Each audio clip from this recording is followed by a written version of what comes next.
कई लोग कहते हैं गुरु जी ये धूप देना जरूरी होता है क्या?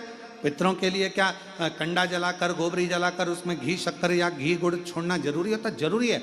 हम तो हमेशा कहेंगे, चाहे तुम बड़े मल्टी में रह रहे हो, मॉल में रह रहे हो, तुम्हारा मन जहाँ तुम वीआईपी में रह रहे हो, तो भी प्रयास करा करो कि 16 दिन में एक दिन आप धूप जरूर दें, बहुत जरूरी। इसकी कहीं कथा का वर्णन आता है? क्यों नहीं आता? अगर हम उठाकर देखें हमारे शास्त्रों को, हमारे पुराणों को, तो आप स्मरण करेंगे कपिल मुनि जी के आश्रम में 60,000 राख के ढेर बने सूर्यवंश के पुत्र। महाराज राजा सगर की 2 धर्म पत्नियां थीं। पहले नंबर पर केशनी, दूसरे नंबर पर सुमति। और राजा सगर की 2 धर्म पत्नियां हैं। उसमें से राजा सगर की पहली पत्नी केशनी से 60,000 बेटों ने जन्म लिया।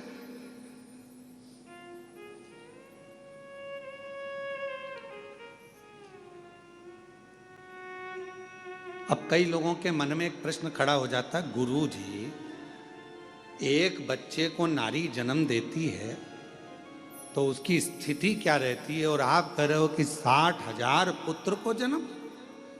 तो मेरी जीजियों, मेरी बहुओं, बेटियों, मेरी माताओं, मेरी बहनों, एक बात का स्मरण रखना कि पूर्व में संतान प्राप्ति के लिए बहुत सारे व्रत होते थे, और उन व्रतों में तब साधना का जब बल बढ़ता था तो गर्भ का कष्ट नहीं होता था, और मां अपने बच्चों को जन्म दे देती थी उस तप बल के।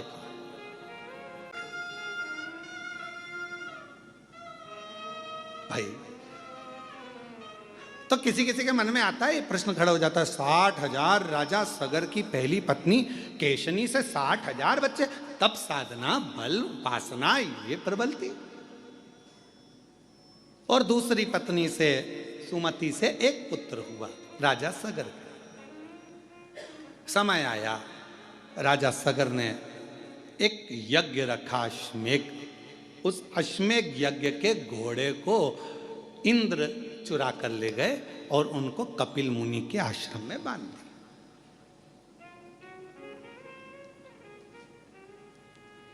अब आपके मन में फिर अगला प्रश्न आएगा, क्या देवता ऐसे होते थे कि दूसरे के घोड़े चुरा के दूसरी जगह बांध दिया है? बहुत ध्यान रखना, ईर्ष्या एक शब्द ऐसा है जो किसी को भी बढ़ते हुए नहीं देख सकता। आप उन्नति की सीढ़ी पर चढ़ोगे, आपको वो देख नहीं पाएगा। ईर्ष्या एक शब्द ऐसा है जो किसी को बढ़ता हुआ नहीं देख सकता। इसके पास गाड़ी कैसे आ गई, इसका बंगला कैसे बन गया, ये इतने ऊंचे पद पर कैसे पहुंच गया, इतनी अवधि कैसे हो गई, इतना प्रतिष्ठा कैसे हो गई, इतना नाम कैसे चल रहा है, इतना दौलत कैसे आ गया, इतना धन कैसे आ गया, इतना वैभव कैसे आ गया। ये ईर्ष्या व्यक्ति के भीतर पनपती रहती है, ईर्ष्या। और फिर निवेदन है, दूसरे को कोई मतलब नहीं है, सबसे ज्यादा तकलीफ अपनों को होती है। ये ईर्ष्या अपनों को तकलीफ देती। तो क्या करना चाहिए? लोग जलेंगे, ईर्ष्या करेंगे, तो क्या हम गाड़ी में नहीं घूमें?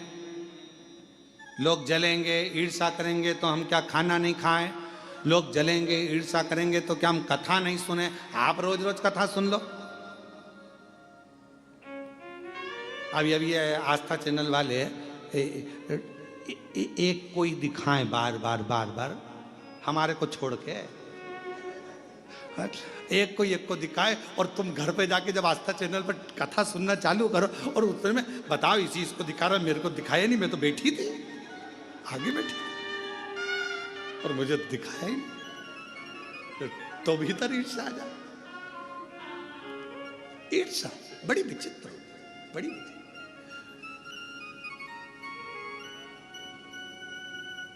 और कभी ऐसा होता है, पूछना है ना, आस्था वाले बच्चे लोग यहाँ सेवा करते हैं ना, इनसे पूछना कि अरे कहीं कहीं झगड़ा होता है। कभी कभी कभी कभी ऐसे श्रोता आते हैं कि वो कहते हैं तुम तो महाराज जी महाराज को दिखा रहे हो, हमको तो दिखाया ही नहीं। कई बार ऐसा भी हो जाता। अब ईर्षा, इंद्र ने घोड़ा लिया अश्वमेध यज्ञ का, उसको कपिल मुनि के आश्रम में बांध दिया। कपिल मुनि के आश्रम में बांधा तो राजा सगर जी ने अपने 60,000 बेटों से कहा कि बेटा जाओ, अश्वमेध यज्ञ का घोड़ा पकड़ लिया है, जरा जाकर देखो और उसको छुड़ा कर लाओ। 60,000 पुत्र राजा सगर के चले और राजा सगर के पुत्रों ने सब जगह पर अश्वमेध यज्ञ के घोड़े को ढूंढना प्रारंभ किया। बहुत सावधानी से सुनिएगा, यह कथा पितृपक्ष की है और शिव महापुराण की यह पितृपक्ष की यह कथा जीवन का आनंद देने वाली। बहुत सावधानी से सुनिएगा कि गाय के गोबर का कंडा पर, गोबरी पर घी गुड़ छोड़ने का लाभ क्या है। जरा ध्यान से सुनना इस कथा का, बड़ी विशेष कथा है और प्रत्येक व्यक्ति को पितृपक्ष में सुनना चाहिए इस कथा को। हम तो कहेंगे प्रत्येक व्यक्ति।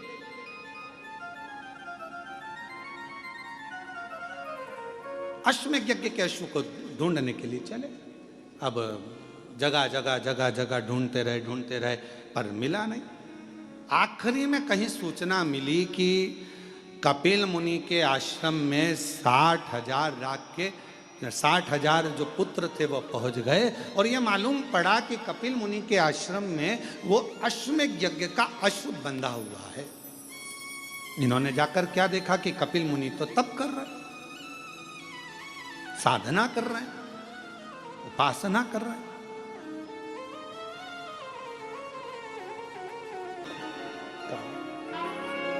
क्यों ऐसा है? ऐसा क्यों है? उसका एक कारण है कि मेरे शंकर भगवान ने तुम्हारी झोली इतनी भर दी कि बाबा इसको खाली नहीं रखा।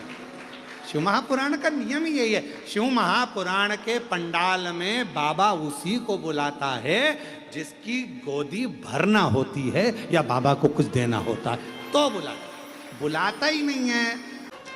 और तेरी कृपा का क्या है भरोसा, कब किस पर हो जाए, जरा सी हम पर कर दो, जरा सी हम पर कर दो। जिस पर भी हो गई तेरी कृपा करुणा वो भव पार हुआ, भव पार हुआ। पापी हो चाहे जितना उसका भी बाबा उद्धार हुआ, उद्धार हुआ। गिद्ध अजामिल गणिका जैसे तेरे मन को भाई, जरा सी हम पर कर दो, जरा सी हम पर कर दो। तेरी कृपा का क्या है भरोसा, कब किस पर हो जाए, जरा सी हम पर कर दो, जरा सी हम पर कर दो। इसकी कृपा का भरोसा नहीं है। ये जो आता है एक बार जो कथा के पंडाल में पहुंच जाता है वो वहां बैठकर नियम बना लेता है, बाबा 5 कथा सुनूंगी, मेरा भंडार भर देना। यहीं बैठकर 5 कथा का नियम लेती हूँ, 5 कथा। तो पंडाल में जो कथा श्रवण करने पहुंचता है उसको बाबा देता रहता है, इसलिए पंडाल भराता रहता है। खाली कोई नहीं गया।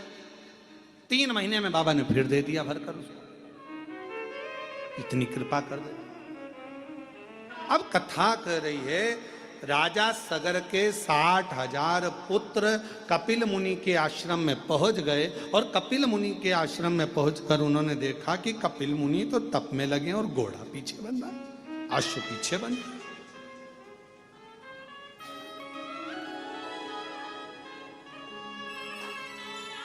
अश्व पीछे।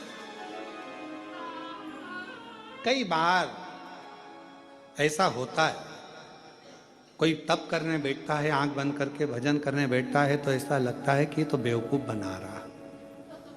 नेत्र बंद है, साधना में डूबा हुआ है, भजन में डूबा हुआ है, स्मरण में डूबा हुआ है। नहीं भाई, वो कहीं ना कहीं उसको भक्ति खींच ली है, शिव की भक्ति ने उसको पकड़ लिया, शंकर की भक्ति, शिव भक्ति।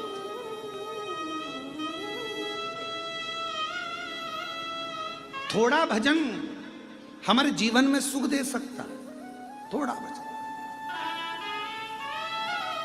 जरूरी नहीं कि कोई 4 घंटे बैठकर भजन करे तो हमें 4 घंटे बैठकर भजन करना है, कोई 8 घंटे भजन करे तो हमें 8 घंटे भजन करना है। तो जरूरी नहीं कि कोई 5 घंटा भजन करे, अपन 5 घंटा करो, कोई 7 घंटा भजन करे तो अपन 7 घंटा करो, अपने से जितना। कपिल मुनि बैठे थे, तप कर रहे थे, साधना कर रहे थे, और कपिल मुनि तप साधना कर रहे हैं, और 60,000 पुत्रों ने जाकर देखा कि ये तो आंख बंद करके बैठा हुआ है, घोड़ा हमारा चुरा के लाया, अश्व हमारा लाया, और तप करने बैठा। तो लगा ये तो ढोंग कर रहा, पर घोड़ा उसने नहीं चुराया।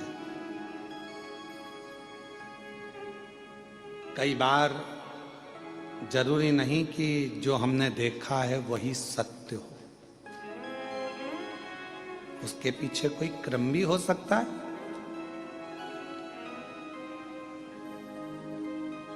कोई जरूरी नहीं कि जो हम देखे हैं वो सत्य है। कई बार हम ये भी सोचते हैं कि हमने ये सब सुना है, तुमने आकर देखा वहां।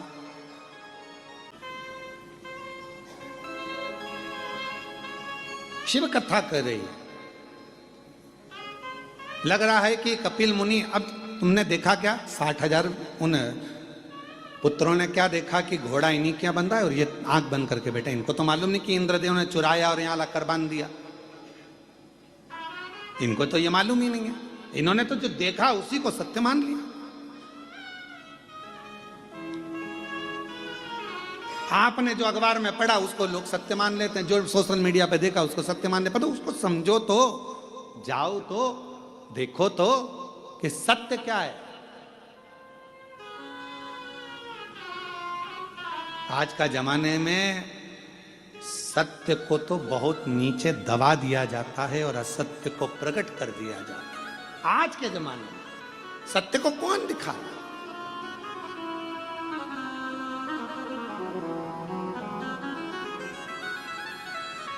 शिव कथा कर रही है, भगवान का चरित्र कह रहा है, पावन चरित्र वर्णन कर रहा है।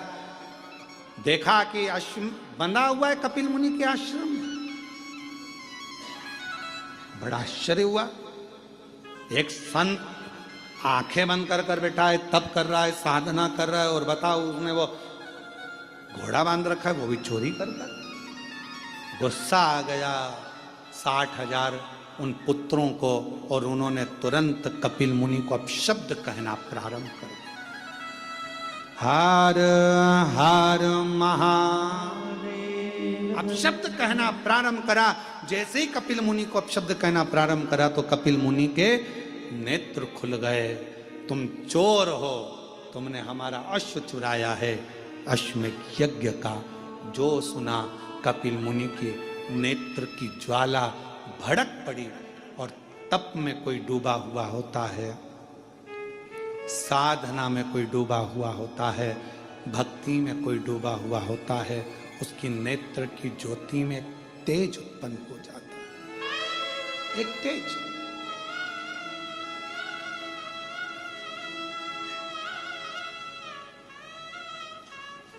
एक तीव्रता आ जाती है।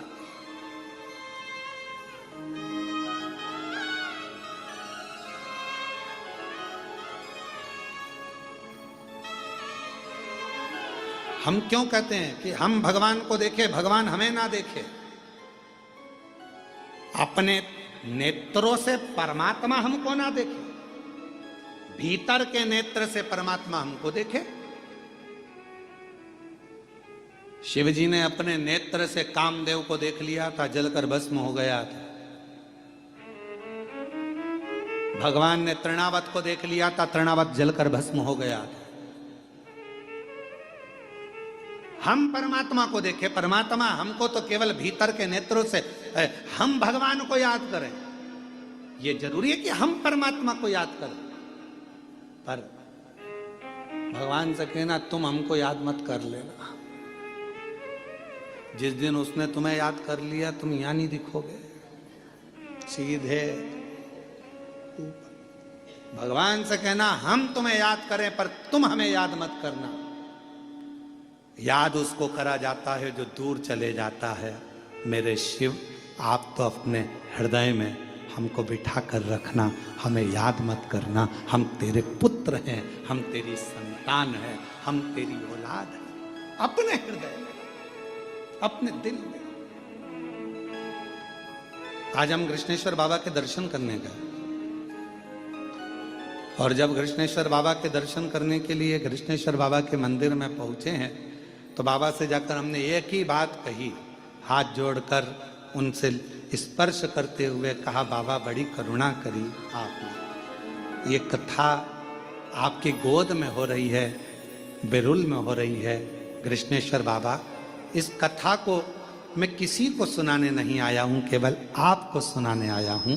मेरे बाबा, आप इस कथा को श्रवण करने जरूर आना, जरूर।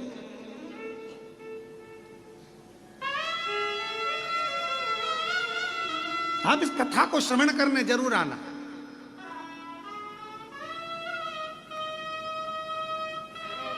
और मेरा विश्वास करता है 7 दिन में एक दिन जिनके घर में अपन कथा करने बैठे हैं कृष्णेश्वर महादेव के, मेरा विश्वास करता है वो घर का मालिक एक दिन जरूर आएगा।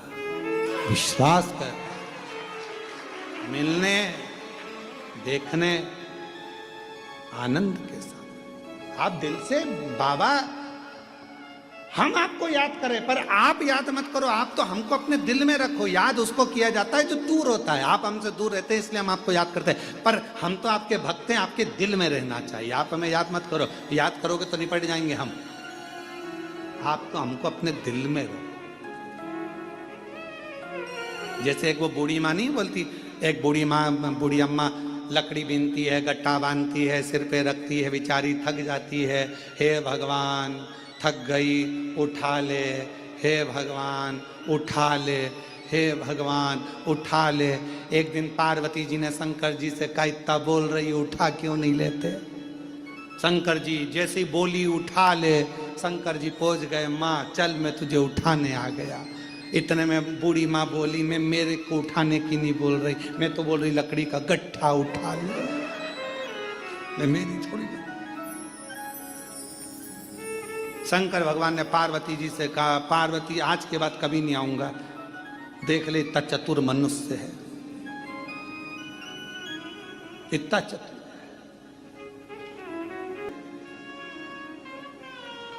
देखे सो 60,000 राकर दृष्टि भगवान से मत कहो कि भगवान आप हमें याद करो, भगवान से कहो हम तो आपके दिल में बसे, बस इतनी कृपा करो। याद उसको किया जाता है जो दूर होता है, जो पास में होता है उसको कौन याद करता? कौन याद?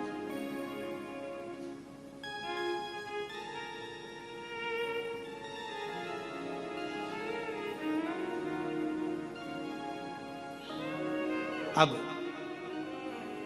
क्रोध आया कपिल मुनि को, 60,000 राख के ढेर बन गए। जब 60,000 राख के ढेर बने, सब जलकर भस्म हो गए। कौन राजा सगर को बताए कि तुम्हारे पुत्र जल गए हैं, भस्म हो गए हैं, राख के ढेर बन गए हैं कपिल मुनि के आश्रम में? कौन बताने जाए? कोई नहीं गया। सब जल गए तो बताए कौन? अब राजा सगर की पहली पत्नी के पूरे बेटे मर गए, भस्म हो गए। राजा सगर की दूसरी पत्नी सुमति का एक बेटा था, राजा सगर ने उस दिलीप को भेज दिया, जाओ।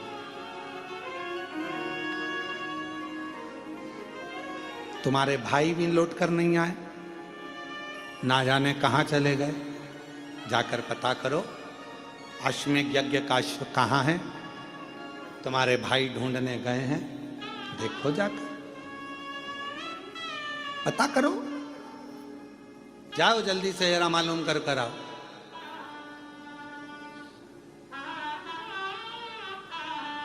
पितृपक्ष की देव पितृ श्री शिव महापुराण बेल्लूर से जो चल रही आस्था चैनल पर लाइव ऑनलाइन, उस कथा का मूल बिंदु समझना, घी और गुड़ का धूप का मतलब क्या होता है, उसका कितना फल होता है, समझिए।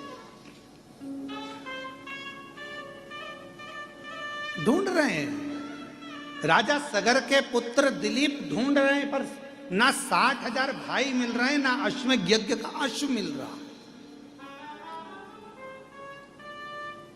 नहीं मिल रहा। तब आखिरी में ढूंढते ढूंढते वशिष्ठ ऋषि के पास राजा दिलीप पहुंच गए, हाथ जोड़कर प्रार्थना करी, गुरुवर ढूंढते ढूंढते मैं थक गया, ना अश्व मिला, ना मेरे 60,000 भाई मिले, कृपा करी। ना मेरे भाई मिल रहे हैं 60,000, ना अश्वमेध यज्ञ का अश्व मिल रहा है, आप करुणा करें, आप कृपा करें, आप दया करें, कुछ तो करिए बाबा, कृपा करिए बाबा। वशिष्ठ बाबा ने नंदनी गाय को बुलाया, नंदनी गाय को बुलाकर दिलीप के सामने नंदनी गाय के दूध को धोआ, दूध का घी बनाया और घी बनाकर उसको नंदनी गाय के गोबर के कंडे को बनाकर थापकर उस गोबरी को सुखाकर उसको जलाकर उसमें गाय का घी और थोड़ा सा गुड़ डालकर उसका धूप निकाली और राजा दिलीप से कहा, दिलीप ये गाय का घी का धुआं जहां जाए इसके पीछे जा, ये वहीं जाकर रुकेगा जहां पर वो अश्वमेध यज्ञ का अश्व होगा और तेरे 60,000 भाई जहां होंगे वहीं रुकेगा, वहीं। कई लोग कहते पितृपक्ष में घी गुड़ घी शक्कर गोबरी पर कंडे पर जलाकर क्यों छोड़ना, क्यों? कई लोग कहते मम्मी ओल्ड फैशन, हमारे को हम नहीं करेंगे मम्मी, हम नहीं, क्यों? वशिष्ठ बाबा ने कहा ये धुआं, इस घृत का धुआं वहीं जाकर रुकेगा जहां तेरे 60,000 भाई होंगे, ये घृत का धुआं वहीं जाकर रुकेगा जहां पर वो अश्वमेध यज्ञ का अश्व होगा। और मेरी जीजियों, मेरी बेटियों, मेरी माताओं, मेरी भाभियों, मेरी बहुओं, मेरे भाई, मेरे बहन, मेरे जीजाओं, मेरे पिता तुल्य बुजुर्ग जन, मेरी माताओं, श्राद्ध पक्ष में अगर थोड़ा सा भी कंडे को जलाकर गाय के गोबर को सुखाकर उसका कंडे पर अगर थोड़ा सा घृत गाय का घी और गुड़ दिया है तो उसका धुआं तुम्हारे घर से निकलकर आपके पूर्वजों तक पहुंच ही जाता है, उस धूप का फल पहुंच, वो धूप का फल पहुंचता। हे राजा दिलीप जाओ, इस धुएं के पीछे पीछे जाओ। राजा दिलीप चल दिए, धुआं आगे। और हमारे यहां शिव महापुराण में तो धुएं की बड़ी महत्वता है, क्योंकि भगवान शंकर का नाम ध्रुमवान है और माता पार्वती का एक नाम ध्रुमावती है। आज भी दतिया में, जबलपुर के पास धुमा गांव में मां ध्रुमावती माता के दर्शन होते हैं। शिव जी का एक नाम ध्रुम है, ध्रुमवान।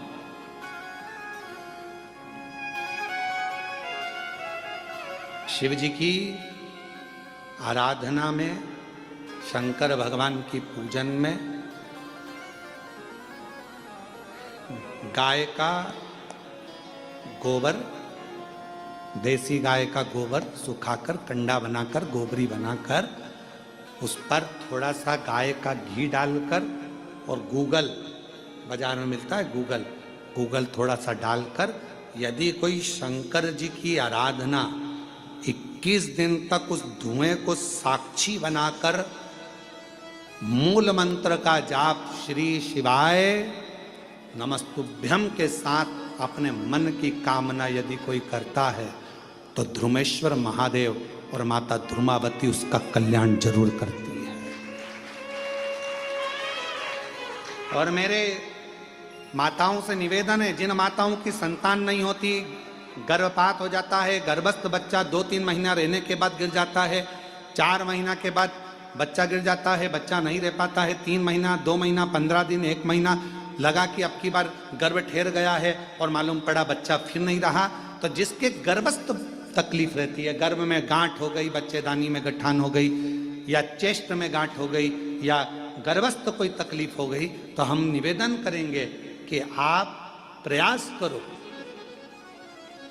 कोई से भी 21 दिन छाट लो कि इस दिन में कोई 21 दिन तक नियम धारण करना। उस बीच में अगर रजोधर्म आ जाता है तो घर का कोई व्यक्ति करे, पर 21 दिन तक वो नियम धारण करे। देसी गाय का गोबर का कंडा, गोबरी सूखी हुई, उसको छोटा सा टुकड़ा जला लो, जलाकर उसको एक छोटे से दिया पात्र जो भी हो उस पात्र में रखकर देसी गाय का घी थोड़ा डालकर, गूगल डालकर उस धुएं की लो में एक ज्योति को प्रकट कर कर, अर्थात एक दीपक उसके सामने प्रकट कर कर, और श्री शिवाय नमस्तुभ्यम का जाप कर कर, पंचाक्षर मंत्र नमः शिवाय, षडाक्षर मंत्र ओम नमः शिवाय, या मूल मंत्र अपने गुरु का कोई स्मरण कर कर जब आप उस ध्रुमेश्वर महादेव के सामने ध्रुमावती की साक्षी में कुछ मांगोगे तो वो पूर्ण जरूर करता है, पूर्ण करता है।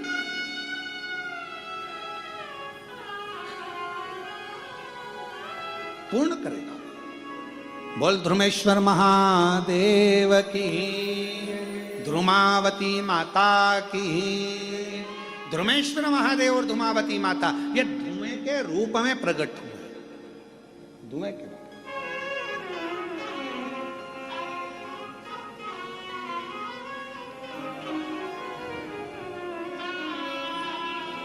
कुबरेश्वर धाम कौन कौन गए? जरा हाथ उठाओ, जरा सब लोग गए हो? संध्या की आरती के दर्शन किए आप लोगों ने?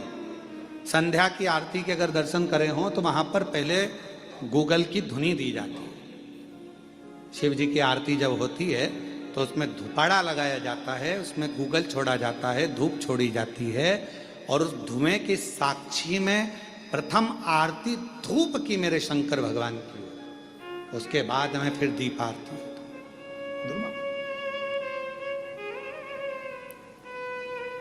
और कहीं कहीं आरती में आपने दर्शन करा होगा कि धूप की आरती के बाद धूपाड़े को रख दिया जाता है, उसके बाद दीप आरती होती है। पर हमारे कुबरेश्वर धाम में धूप और दीप दोनों आरती साथ में होती है।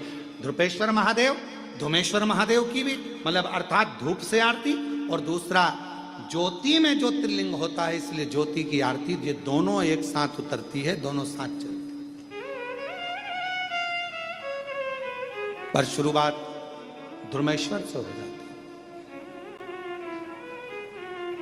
और शंभु शरणे पड़ी मांगू घड़ी रे, दुख काटो दया करी मैं दर्शन आपो।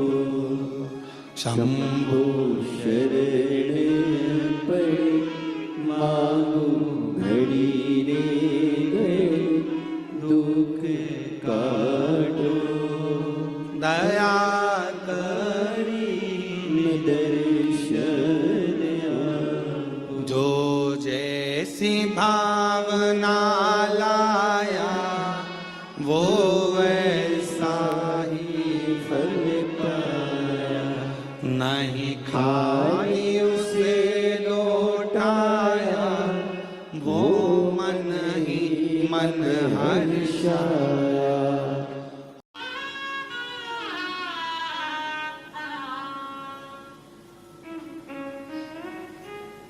बाबा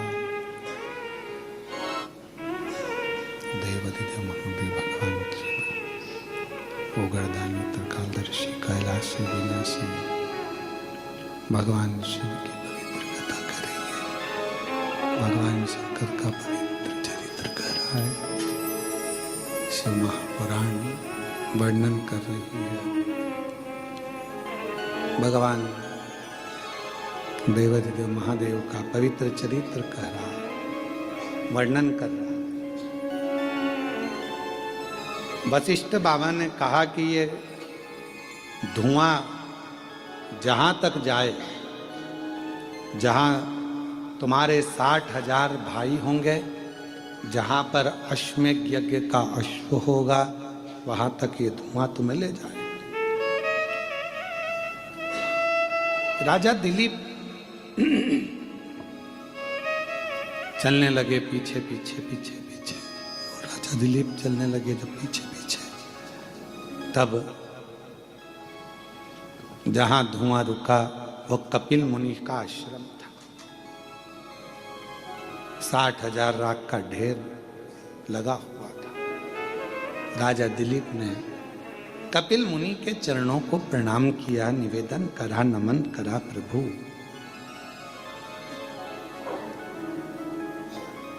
ये राख के ढेर कौन है? कहा, राजन ये तुम्हारे भाई हैं 60,000।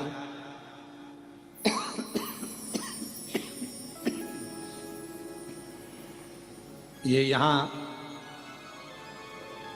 अश्वमेध यज्ञ के अश्व को ढूंढने के लिए आए थे और मुझ पर चोरी का इल्जाम लगा रहे थे। ये मैंने अश्व नहीं चुराया, ये तो इंद्र ने चुराकर यहां बांध दिया है। पर तुम यहां आए हो ना राजन, ये घोड़ा ले जाओ, ये अश्व ले जाओ। पर गुरुदेव मेरे ये 60,000 भाई का उद्धार कैसे होगा? इन्होंने तो प्रण लिया था कि जब तक अश्वमेध यज्ञ का अश्व हम नहीं ढूंढ लेते तब तक हम अन्न ग्रहण नहीं करेंगे।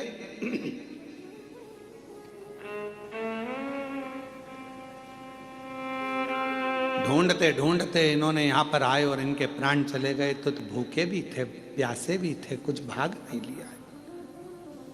इनकी तृप्ति कैसे होगी? मुक्ति कैसे होगी?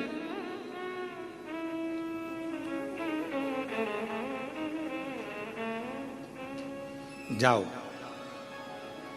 जब पृथ्वी पर मृत्यु लोक पर गंगा मैया आ जाए, तुम लेकर आ जाओ और वो गंगा का जल इनको तार दो। पर गंगा जल नहीं आए जब तक तो इनका मुक्त होना, मोक्ष होना, इनका अन्न भाग, इनका भोजन, इनकी तृप्ति कैसे होगी? कैसे?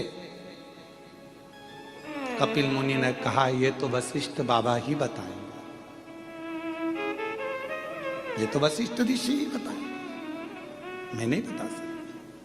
पर इतना जरूर कहता हूं, जिस दिन गंगा मैया आएगी, ये 60,000 राख के ढेर उस दिन तर जाएंगे, मुक्त हो जाएंगे। दिलीप चले, वशिष्ठ बाबा के पास में पहुंचे कि ये जो तुमने गाय का घी छोड़कर, गुड़ छोड़कर जो धुआं दिया था, उस शिवजी ने, वो धुमेश्वर ने हमको मार्ग तो बता दिया धुएं ने, पर मेरे भाई जो 60,000 राख का ढेर बन गए, वो भटक रहे होंगे, क्योंकि उन्होंने संकल्प लिया था जब तक अश्व ना ढूंढे तब तक हम कुछ ग्रहण ना कर।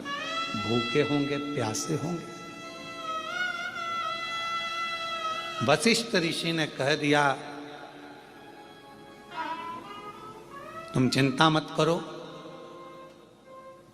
ये गौ माता के घृत से जो धुआं निकला है, ये वो पितृलोक में जाएगा, जहां तुम्हारे 60,000 नहीं, जितने जितने तुम्हारे सूर्य वंश के भी जितने पूर्व के तुम्हारे पितृ विराजमान हैं, उनको ये धुआं ही तृप्ति प्रदान कर देगा और उनको भूख नहीं लगने देगा, और वो वर प्रदान तुम्हारे ऊपर करेंगे, वर देंगे तुम्हें। और मैं आज वचन देता हूं, वशिष्ठ जी कहते हैं, मैं वचन देता हूं आज, जिसके घर में, आंगन में गाय के गोबरी पर, कंडे पर गौ माता के ही घृत से जो धुआं प्रकट होगा वो पितरों की तृप्ति देगा, पूर्वजों की तृप्ति देगा। उसके पितर भूखे नहीं रह सकते, उसके पितर भटक नहीं सकते, वो कभी इधर उधर भटकेंगे। कई लोग कहते हैं कि हमारे यहाँ पितृदोष लग गया, पितृदोष लग गया, कोई ने कहा ये दोष लग गया, कोई ने कहा वो दोष लग गया। शिव महापुराण की कथा, राजा भागीरथ का चरित्र, दिलीप का चरित्र, राजा सगर का चरित्र, 60,000 उन पुत्रों का चरित्र वर्णन कर रहा है कि जरा से धूप से दिए हुए जरा सी घी की आहुति से पितरों को तृप्ति मिल जाती। पितरों देना चाहिए। महाराज फिर निवेदन करूं आपको, अन्न कितने रात्रि रहता है शरीर में? 5। दूध कितनी रात्रि रहता है? 7 रात्रि शरीर में रहता है। दही कितनी रात्रि शरीर में रहता है? 20 रात्रि दही हमारे शरीर में रहता है। और गौ माता का घी यदि हमारे शरीर में थोड़ा भी पहुंच जाता है तो वो 1 महीने तक निवास करता है। उसी तरह गाय का घी जब गोबरी में छोड़ा जाता है, कंडे में छोड़ा जाता है, अग्नि में छोड़ा जाता है, तो वो वायुमंडल में 1000 वर्ष तक निवास करता है। और वो घृत हमारे जीवन को आनंदित, क्यों यज्ञ क्यों होते हैं? ये यज्ञ क्यों कहते हैं गाय के घी से यज्ञ करो, आहुतियां दो, हवन करो? क्यों कहते? पुण्य, आनंद।